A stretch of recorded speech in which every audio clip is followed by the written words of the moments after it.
رسالة جديدة من دونالد ترامب، ورسالة واضحة: الصحراء مغربية.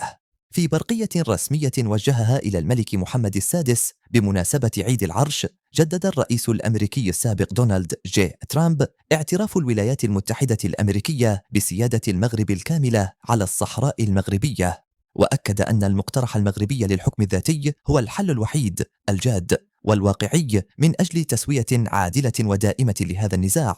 ترامب لم يكتف بذلك، بل شدد على أهمية الشراكة القوية بين المغرب وأمريكا في ملفات الأمن ومحاربة الإرهاب واتفاقات أبراهام وتوسيع التعاون التجاري بين البلدين. وفي نهاية رسالته قال ترامب: أتطلع إلى مواصلة التعاون مع المملكة المغربية من أجل السلام والاستقرار الإقليمي.